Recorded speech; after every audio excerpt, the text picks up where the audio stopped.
Oi, gente, eu sou Carol, sou enfermeira, sou doula e esse é meu canal, quero ser parteira. Eu não sei se vocês estão sabendo, mas hoje é comemorado o Dia Nacional de Combate à Sífilis. O terceiro domingo do mês de outubro é lembrado esse combate à sífilis, que ainda é uma doença muito importante, que mata ainda, infelizmente, principalmente mães e bebês. E hoje a gente vai ver um pouco sobre a sífilis na gestação.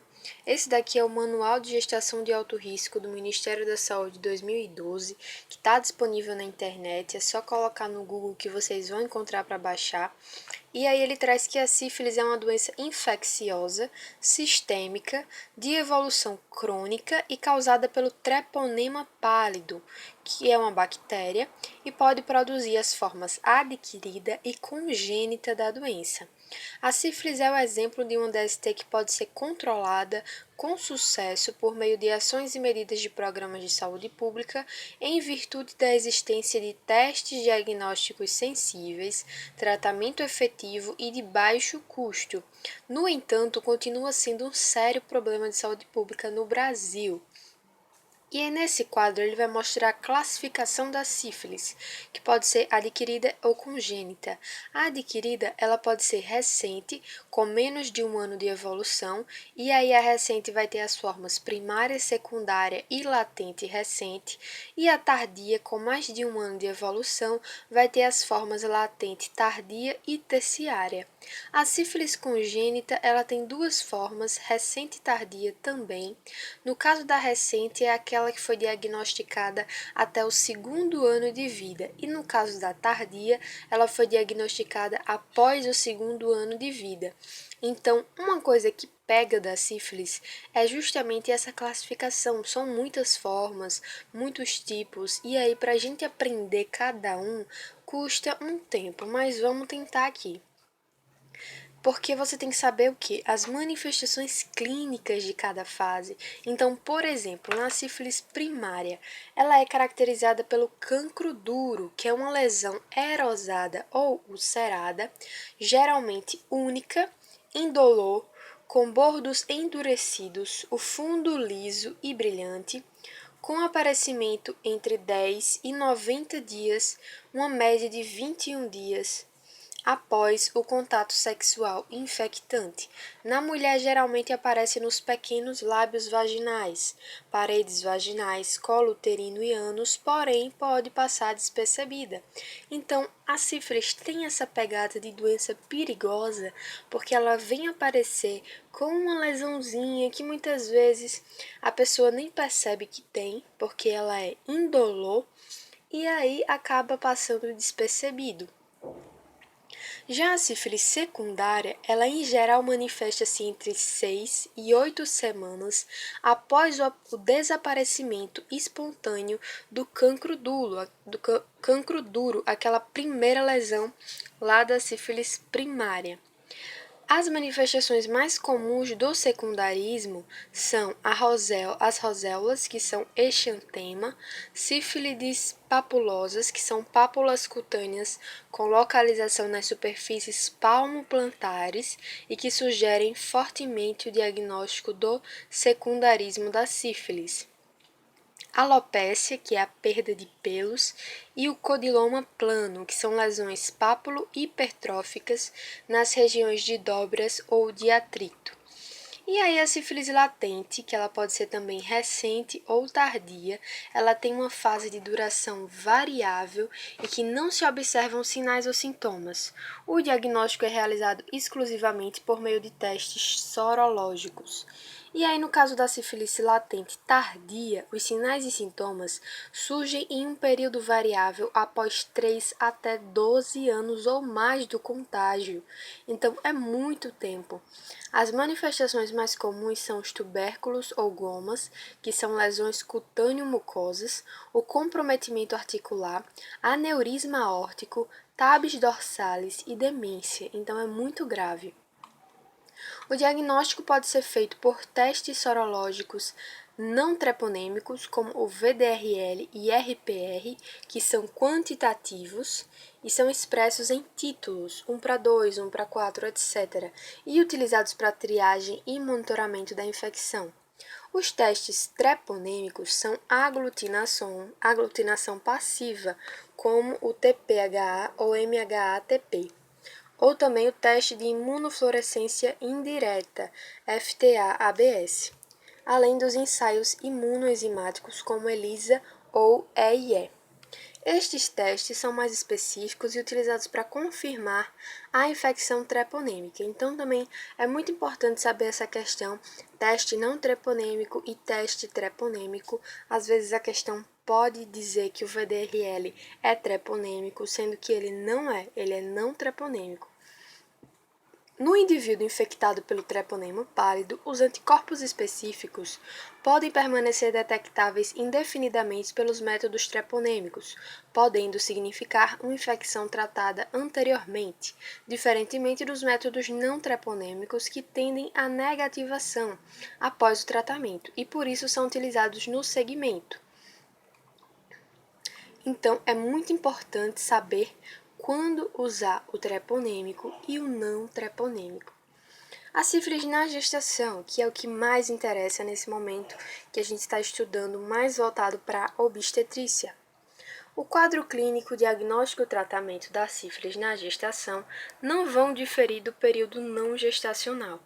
Então, isso já ajuda muito, porque se você já estudou tudo isso no período não gestacional, ele vai servir agora para o período gestacional. E aí o risco de acometimento fetal ele vai variar de 70% a 100%, dependendo da fase de infecção da gestante e também do trimestre da gestação.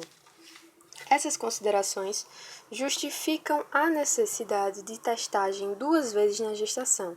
Então, muita atenção, vai ser testado na primeira consulta, no terceiro trimestre e também no momento da internação hospitalar, seja para parto ou para curetagem uterina por aborto.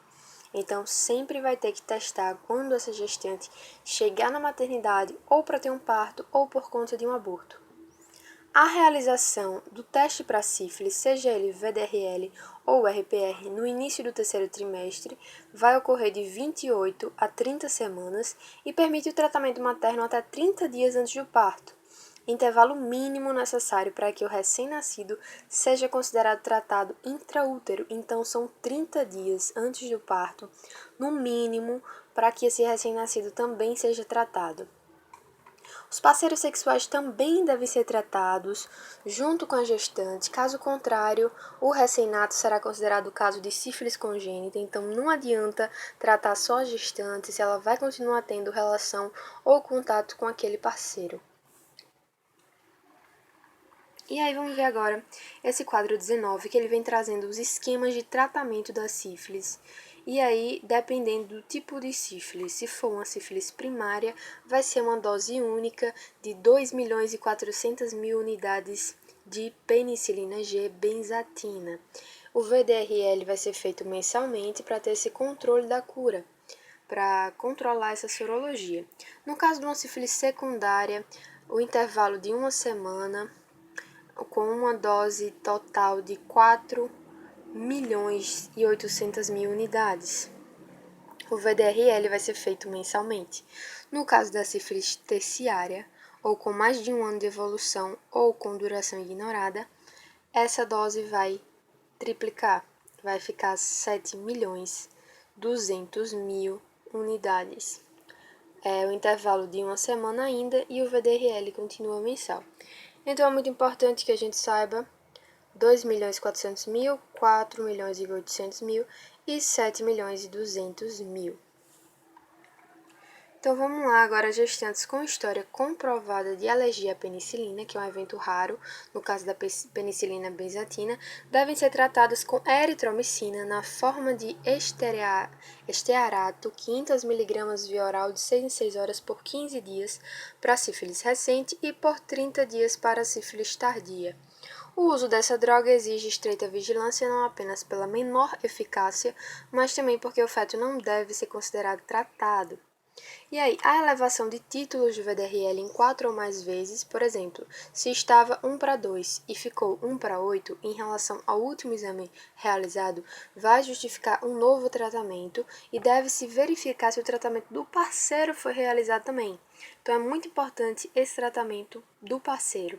A condição de parceiro não tratado caracteriza tratamento materno inadequado e, por conseguinte, a criança será considerada caso de sífilis congênita. Depois ele vem trazer aqui a relação da co-infecção sífilis HIV na gestação, que é uma das coisas mais graves também, justamente porque as lesões de sífilis primárias e secundárias elas podem apresentar-se de maneira atípica. Gestantes co-infectadas com HIV podem apresentar discordância entre a eficácia esperada do tratamento e os resultados laboratoriais do segmento, com maior demora ou a não ocorrência de queda dos títulos. Existem algumas recomendações adicionais, por exemplo, para fins operacionais, recomenda-se que casos de sífilis latente com período de evolução desconhecido sejam tratados como sífilis latente tardia. As gestantes com manifestações neurológicas e cardiovasculares devem ser hospitalizadas e receber esquemas especiais de pessilinoterapia. É importante a notificação da sífilis materna pelo SINAM, certo? E deve-se considerar a associação entre as DSTs e a infecção pelo HIV.